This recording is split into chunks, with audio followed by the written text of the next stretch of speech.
This paper looks at another of the symbolic working tools of Freemasonry, the Common Gavel, or, in other words, self-improvement. Now, the first thing that I'd like to do is clarify which gavel we're talking about. The Common Gavel we'll discuss in this paper is not the one used by the Worshipful Master and the two wardens. These gavels are used mainly for instructions or information during meetings or degrees for individual Masons or the entire lodge. The Common Gavel that we will be discussing is a symbolic gavel that is used in Speculative Masonry by each Mason and for very specific reasons. Here is an excerpt from the Louisiana Monitor, and if you're from a different jurisdiction, this section might be slightly different, but the meaning will be the same. Quote, "The Common Gavel is an implement used by operative Masons to break off the corners of rough stones to better fit them for the builder's use, but we, as free and accepted Masons, are taught to use it for the more noble and glorious purpose of divesting our hearts and consciousness of all of the vices and superficialities of life, thereby fitting our minds as living stones for that spiritual building, that house not made with hands, eternal in the heavens." End quote. As with many of the symbols in Freemasonry, we have taken something with a common meaning and applied new meanings that may not be obvious to the casual observer. We can think of our use of the Common Gavel as more of an action than an actual working tool. The Common Gavel can be seen as an act of self-improvement. The stone that is being worked on in Speculative Masonry is known as the rough ashlar. For an operative Mason, the rough ashlar is a stone arriving directly from the quarry. At the quarry, they would quickly cut off a piece of rough stone and send it to the worksite.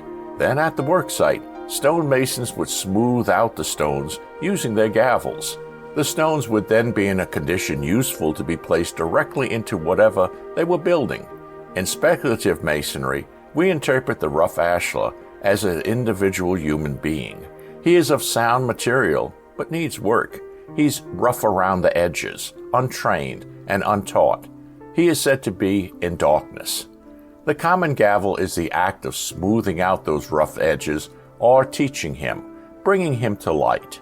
The Common Gavel smooths out a rough ashlar for the operative Mason and turns it into what is known as a perfect ashlar, or something useful for their work.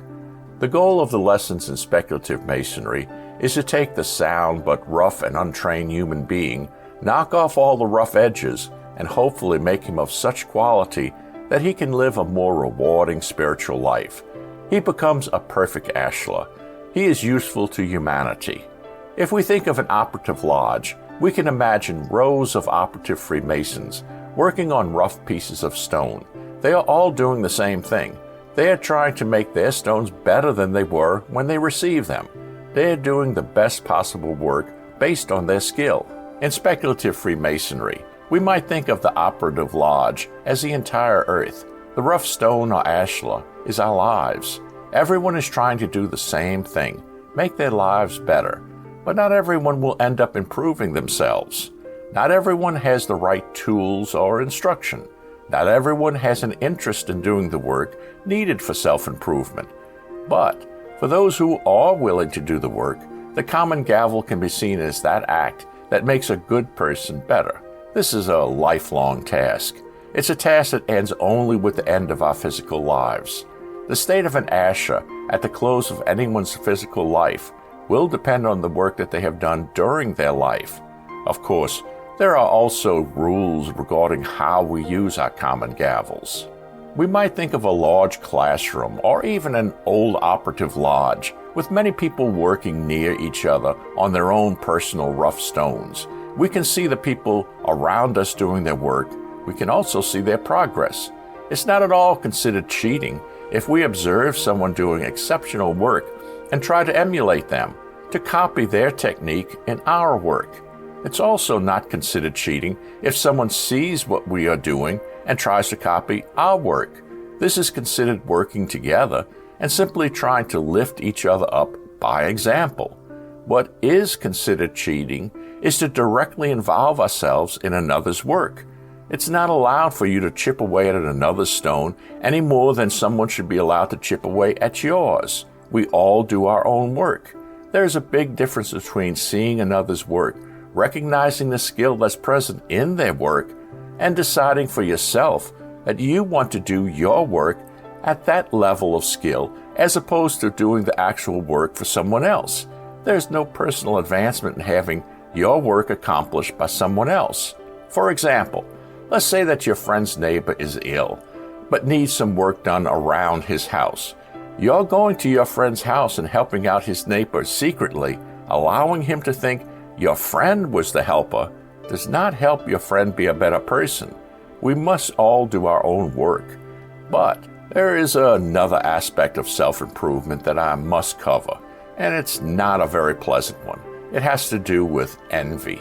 It's when we look at someone else's work, recognize the skill and quality of the work, but instead of trying to emulate that work in our own work, we become envious.